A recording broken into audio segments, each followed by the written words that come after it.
Bismillahirrahmanirrahim. With thanks to Nutshell Conferences and Asfar Hassan, I would like to start this conversation with Dr. Ishrat Husain on his book, his latest publication, Development Pathways, India, Pakistan and Bangladesh.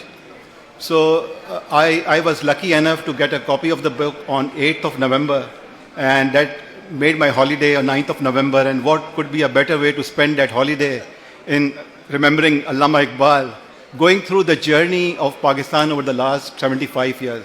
So it's a wonderful read. I would encourage all of you to have a copy of the book. The Liberty stall is outside. You must get a copy and read it thoroughly. However, we will try to capture some key things from the book during this short session of 25 to 30 minutes. So before we start, I would like to just give you an idea that this is a comparative analysis of the economic and social development in 3 countries over the last 75 years. And I was talking to Dr. Saab before this event, and he told me how difficult it was to get separate data for East Pakistan and West Pakistan in the early part, like early 20 years when East Pakistan existed, and then he was able to get that data. Even World Bank did not have access to that detailed data. So mashallah, he's done a great job in terms of proving his point empirically. So he has shared in the book the development pathways followed by them, the critical success factors and lessons learned, and also the risk and pain points. So as this summit or this conference is about the way forward, this is a very good comprehensive review of what direction do we need to go into to be a successful economy going forward. Dr. Saab, you have very eloquently described in the books the distinct periods of economic journey of these countries, and there have been different periods, and certainly you will throw some light on that a bit later. But one thing that I would like to say is that I think one of the revelations to me personally by reading this book was that every time we look at India, Pakistan and Bangladesh, we hear about success stories of India and Bangladesh and failures of Pakistan as a state. But reading this book, it gave me a very positive attitude and positive understanding that there have been periods and there have been different areas where Pakistan has done tremendously well. And unfortunately, we have lost our view in the last few years. That's correct, in the last 3 decades. But there is a way forward. And if we go back to our basics, and we go back to basics and what we did correctly and what mistake did we make, it will be a good opportunity for us to excel other nations in this world. Dr. First question to you. So Pakistan has gone through different cycles of boom and bust, and every economy goes through that. But what we have observed that this has been more prominent in case of Pakistan. Our economy has been more volatile. Bangladesh has progressed very well in the last couple of decades, and similar has been the case with India, which did very well in the last 30 years. So unfortunately, it is only Pakistan that has seen deterioration over the last 3 decades.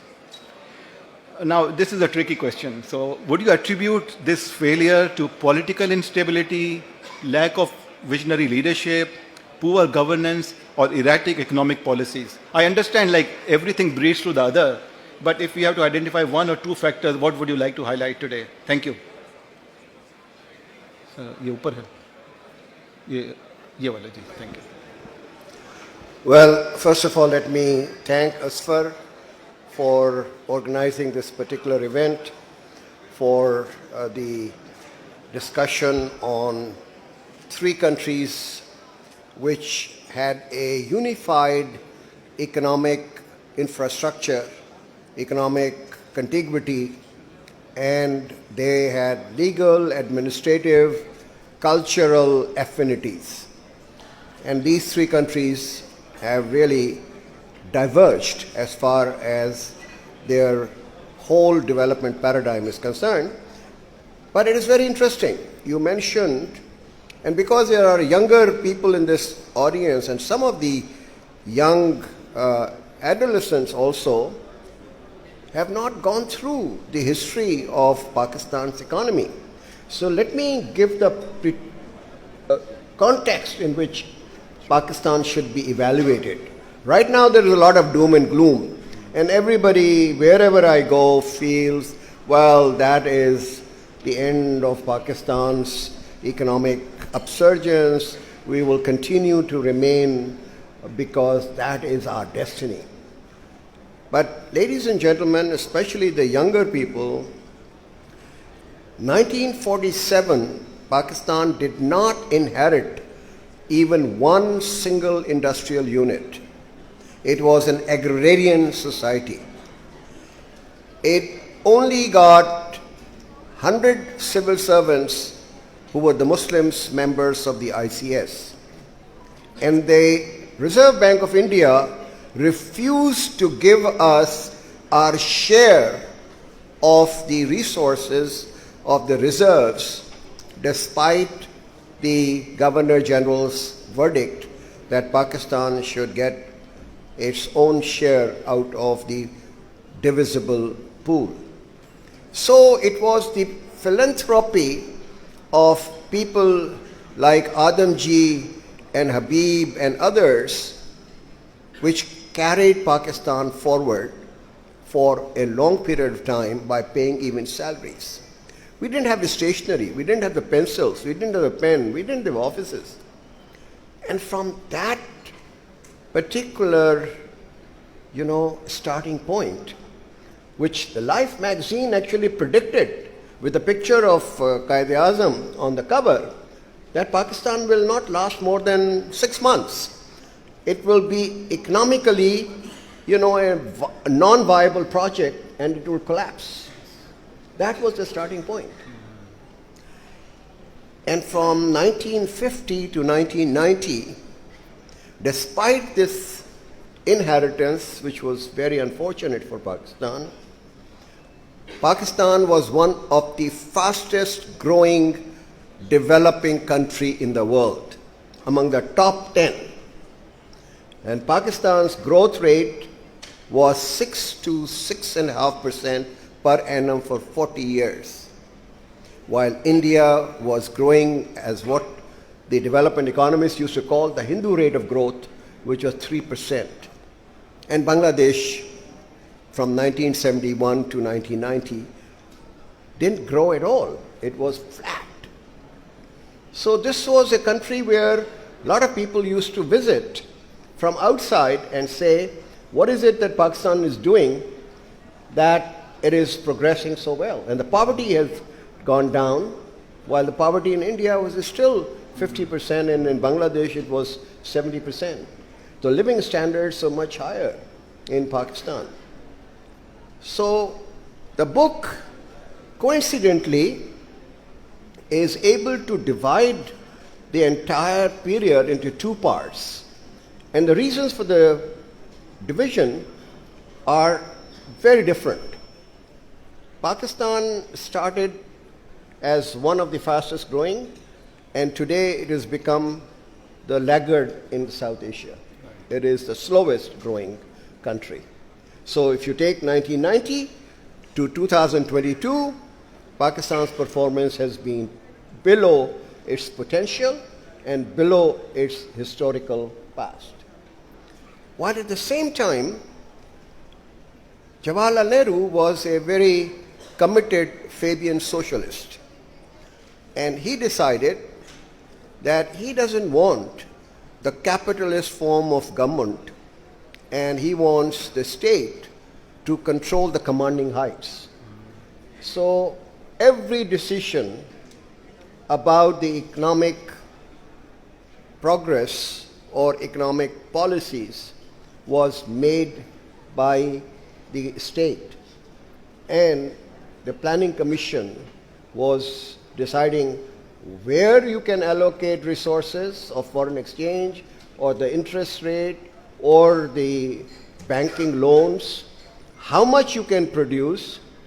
I mean, the private sector didn't have any role to play in this. And therefore, you had a situation where till 1990, what the Indian paradigm was license Raj. And it was bankruptcy of India in 1991. One of the speakers in the earlier session pointed out, I think Amir Pracha, that they had to pledge their gold in order to get the resources. And the government of India decided that they have to demolish the old paradigm and go into a complete new paradigm, which is demolish the license Raj, unshackle the private sector, participate in international trade, attract foreign direct investment, invest in human capital, and reduce the footprint of the state. And since then, India has gone to 6 to 7% growth rate, which we used to have. But Shoaib, the point people forget is that this was not automatic. Narasimha Rao was a congressman. The Indian investors and the foreign investors didn't believe that India has gone through this shift. They waited till Vajpayee, of BJP opposition leader, became the prime minister. And he not only continued those policies, but went ahead with the privatization of the state-owned enterprises. So he even went one step further.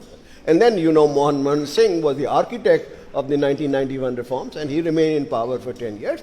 And Modi has actually done even better as far as the economic management is concerned, helping the private sector. He goes to the countries and says, ये मेरे investors हैं, ये आपके यहाँ business करना चाहते हैं. He's actually a spokesman for the private sector, and that's why $16 billion every year are invested by the Indian companies all over the world. The Tatas have Jaguar, and Mittal has Arcelor. In that example, Adani has port. I just visited Colombo, and Adani is constructing a state-of-the-art, port, because Modi went to Sri Lanka and said, we want to help you and this guy. Bangladesh, also till 1990, was on turbulence. They also adopted the same policies of state driving the economy.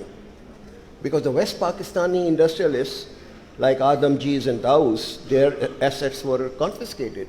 So they didn't want this to be in the private sector, so the government took over them.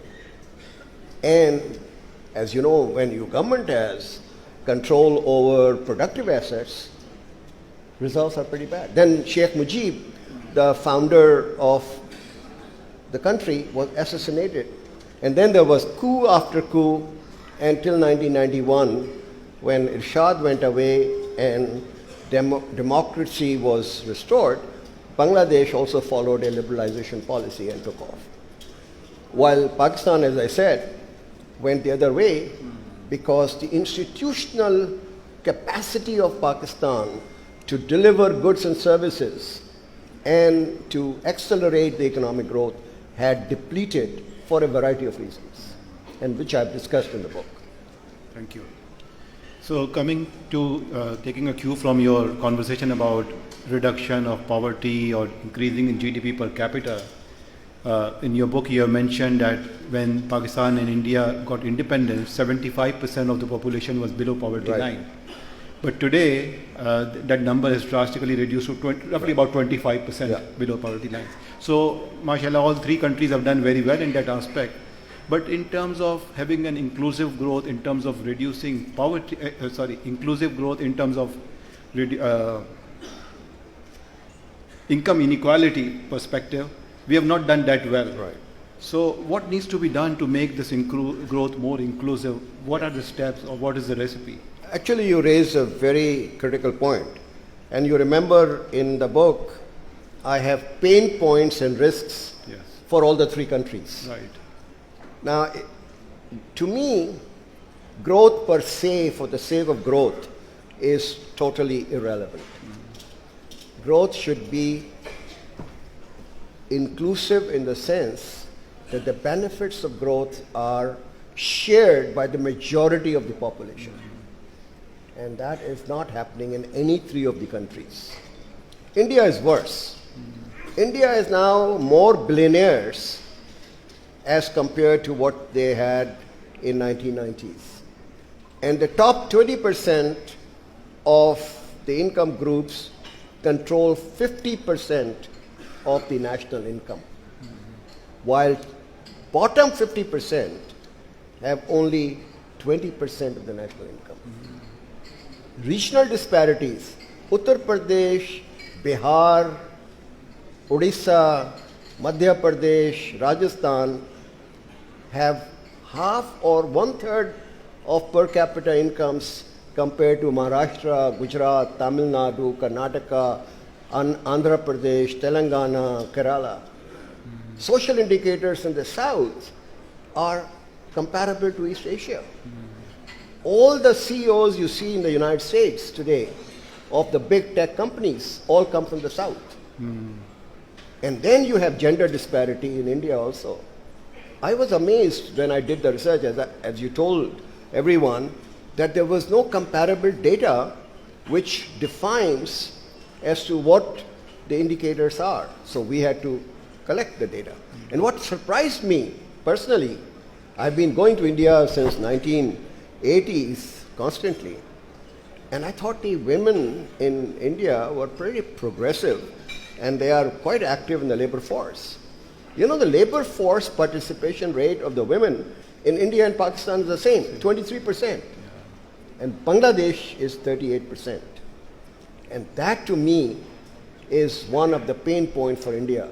So gender disparity, regional disparity, and income disparity. They have widened in India. On the other extreme is Bangladesh. Bangladesh has actually taken pains to improve their family planning services, their education and their health, nutrition, cleanliness, environment in the households, with the help of the NGOs. You remember Professor Yunus got a Nobel Prize for the microcredit, which empowered 80% of the women to get loans for their own enterprises. BRAC, under Sir Fazlul Hasan Abid, produced a whole network of primary schools in the rural Bangladesh, which was not done either in India or Pakistan. So the gender disparity and income disparity would be, in my view, according to the data, pretty low as far as Bangladesh is concerned. But my recent visit, I just was there for launch of my book. I see that the real estate, because the land is very, very congested, the area is very low. The people who had a plot of land, their own houses, they have gone for multi-storied buildings, and therefore they have become rich overnight. And to me, this tendency means that income disparities in Bangladesh are also rising. But I have no data for that, but that's just an observation which I have. Pakistan, because I have, and you must have read my book, The Economy of an Elitist State, has always been under the influence of a small elite class to which you and I belong to. We should not sort of hesitate to accept the responsibility.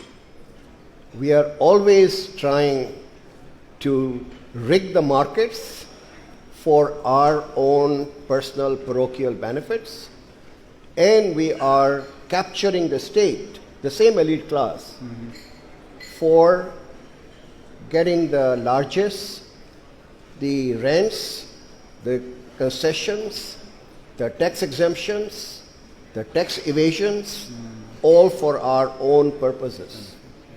Therefore, the elite capture in Pakistan is very strong. Except Quetta, all the districts in Balochistan have high poverty rates.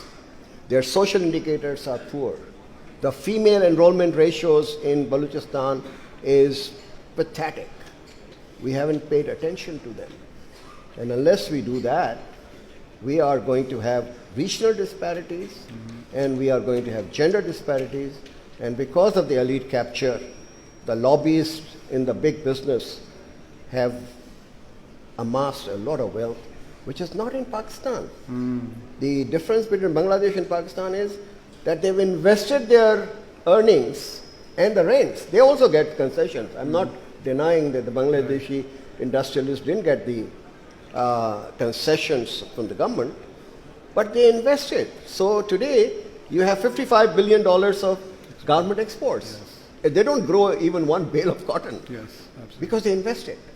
And all the foreigners also came in. That is the difference between the three countries. And I'm worried about all the three countries as far as inclusive growth is concerned, because this is not a pattern for economic growth. Thank you, Dr.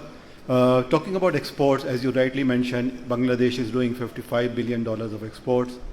And they identified that niche market, they developed it very well.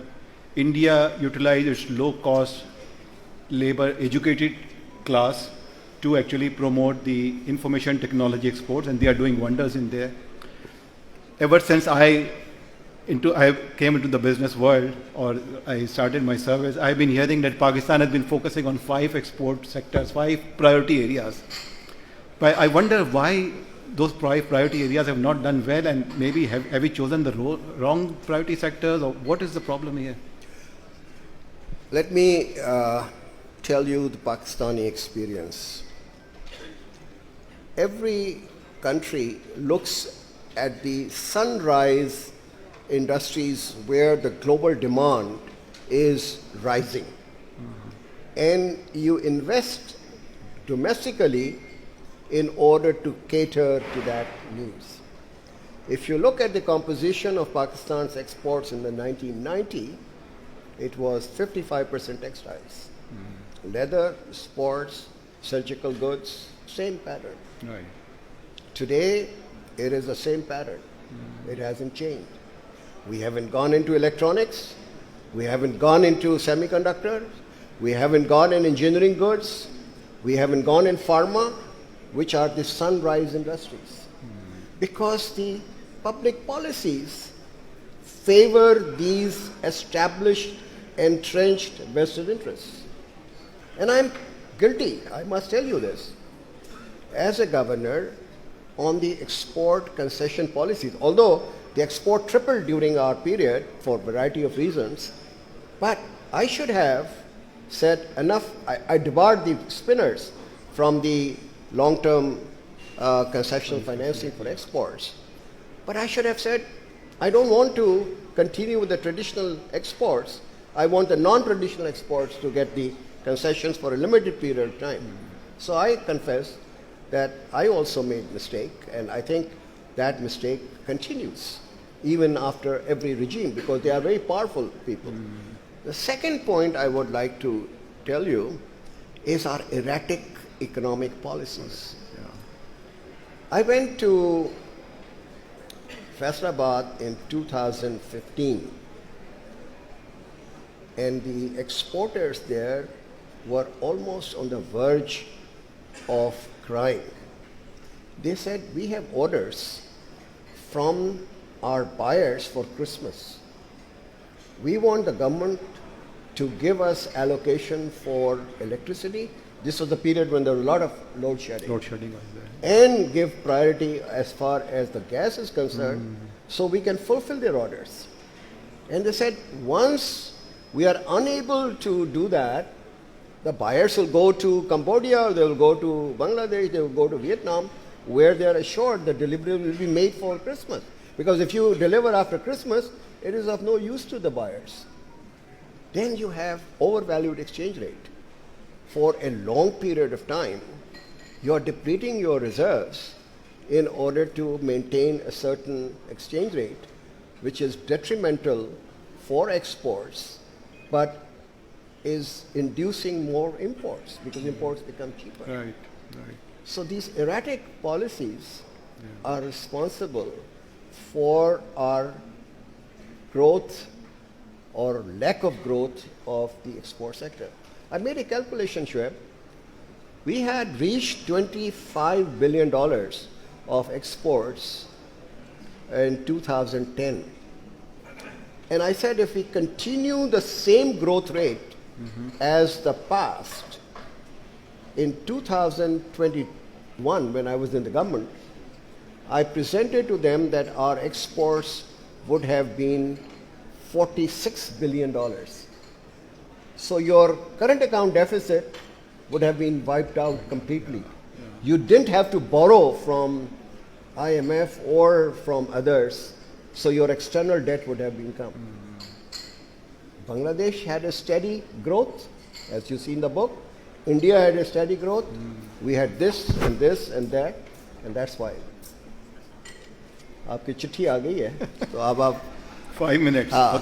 आपने जो सवाल पूछना है तो पूछिए. Ji, couple of important questions, sir. I'll come to IMF in a minute, but I would like to talk first about human capital development. Yeah, right. As many of the esteemed speakers before us also talked about, that 65% of the population is below 30 years of age. That's a huge asset for us. What are we doing about that asset? Correct. And if are we what do we need to do to provide them the right education? Because 20 million children are out of school. Right. And the other part of the question, which I want to combine the two questions now, is that once they are in the market for job opportunities, how are we? This is again a big challenge for all the three countries. But I would like to talk to you about specifically about Pakistan. Yeah. How are we? What are we going to do, or what do we need to do to provide job opportunities to these people? Because I know that, like for example, in terms of even higher education, 10 years ago when I was the president of the CFS Society, we had about 3,000 candidates from Pakistan. Today the number has actually reduced because there are no job opportunities, unfortunately. So please, thank you. Well, this problem of employment is common to all the three countries. Yeah. India adds 12 million young men and women to the labor force every year. And you know, the whole IT industry, which is one of the buoyant industry, which is expanding and the second largest exporter, employs only 5 million people. That's the stock. I'm not talking about the flows. That's right. Where are you getting all the employment? Informal sector. 80% of the jobs in India, Pakistan and Bangladesh are created in informal sector where productivity is low. So the migration from the rural to the urban areas, according to Arthur Lewis, will only accelerate the growth rate when you move from the low productive sector to the high productive. What you're doing here, you're going from low productivity sector to become hawkers, khonchewala, telewala, all these which are low productivity. And this is patterned in all the three countries. So I'm quite concerned, as you saw in my book on the pain points. What I want to emphasize, which is a very different view of the world as compared to the brain drain, I believe in brain circulation. And my thesis is as follows. Japan is already on a declining path of 0.7% fertility decline. Korea is on a declining path. These are pure, culturally monolithic countries which have never allowed the foreigners to come in. Right. They are now asking Pakistan, India and Bangladesh to supplement their labor force. Because if they don't supplement their labor force, their growth rate is going to decline. The dependency ratio is already 2 working persons to support 1 retiree. That's not a viable situation. So they've asked Pakistan, India, because we are youthful population, 60% is below 30, to provide them those skilled labor which are in demand in their countries. So if I were the minister for overseas Pakistanis, I would negotiate bilateral agreements that this is the amount of persons which we would provide, and then line up all our educational institutions. I mean, we have colleges which are empty after, 12, 31. There is nobody there. You use the existing facilities, you don't have to. And today the online learning is so powerful that you need a facilitator who can give you the kind of training. And then you have a lot of NGOs which are now working on vocational and technical training. So you equip your young men and women with the kind of skills which are needed. Now, the Japanese ambassador who went away who was transferred when I was in, he told me, Mr. Hussain, we have asked the government of Pakistan to provide us 30,000 IT graduates by 2030. Our mission came here and they found there are only 2 universities in Pakistan which are up to our standards, up to our mark. And they produce only 400 graduates. Even if we take away all the 400 graduates, we won't be able to meet the 30,000 target. So what should I do? And what should you do? You go to all the colleges and universities, and today you don't need a degrees. You have Google certification, you have Amazon certification, you have Microsoft certification, you have Python, you have ready-made skills which the IT professionals can do. Web development, software applications, there are a whole skill set. So you don't say कि 4 साल आप degree करो, इनको 3 महीने के, 4 महीने के, 6 महीने के courses दो, certificate दो, they will be qualified for that. That is the planning. And out of 800,000 which go out, you should have 400,000 who are the skilled workers. So you're creating a ease on your employment problem. You are increasing your remittances because the skilled laborers send more money per capita as compared to the unskilled labor, and you are meeting the needs of your friends in the Western world. The Western world is now on a declining path, and I have data for each country. The third country which is going to go, negative is Germany. That is what our path should be. Just one last question before we conclude the session. So you just talked about we have to go back to IMF again and again. And there are 2 group of people, two thoughts actually, schools of thought. One group of thought is that when we go to IMF program, we don't implement the reforms they suggest. And that's why we have to go back again. The other school of thought is that if IMF is certainly, all the policies of the IMF are basically contracting in nature, so it stifles the growth, and that is again a challenge or a dilemma we face. What's your take on it? Now, you are a highly educated professional. Now, if the IMF asks you that your fiscal deficit should be reduced from 8 to 10% to 4%, your tax GDP ratio, which is exempts 60% of your economic sectors, real estate, retail, transport, agriculture, and property taxes. They don't want additional burden on the corporate sector, which is already paying. Actually, the tax rate should be reduced for the corporate sector. What's wrong with that? Right? Yeah, absolutely. They say your state-owned enterprises, and I produced a report which is on the Ministry of Finance website, SOE Triage, where we said which enterprises should be retained in the government but should be restructured. Some of them are not earning the opportunity cost of capital, so their financial model has to be changed. There are others who have to be privatized through stock market flotation, through concession agreements, and through management contracts. Don't have to sell the assets. You can give the discos for management contract, and you have success factors. If you reduce the T&D losses by such and such point, this is how much you would get. If you recover from 95% to 98%, this is your reward. This is a transparent basis. What is wrong with that? That's what the fund is doing. And they endorsed my report that this is what we should be doing. If they are telling you that you should give more money for Benazir income support program and for the poor, and the subsidies should not be across the board, but through the best to the poor, you're saving a lot of money. Why should I get the subsidy, and you should get the subsidy for petroleum products or for gas or for electricity. We don't deserve it. Now, what is wrong with that? We should be doing this on our own and putting our house in order rather than running and then blaming the IMF for all our evils.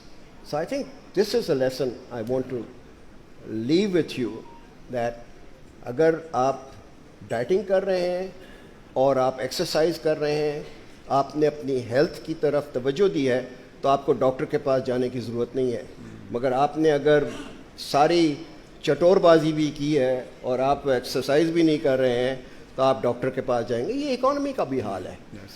आप tax नहीं जमा करेंगे, आप expenditure जो है वो बढ़ाते चले जा रहे हैं, तो फिर यही हशर होगा कि आपको डॉक्टर के पास जाना पड़ेगा. डॉक्टर कहता है अभी गोली, कड़वी गोली खा लो. वो कहते नहीं, मैंने कड़वी गोली नहीं खानी है. उसके बाद फिर आप उसके बाद भाग के जाते हैं. वो कहता है आप इंजेक्शन ले लो. आप कहते हैं मैंने इंजेक्शन भी ले लें.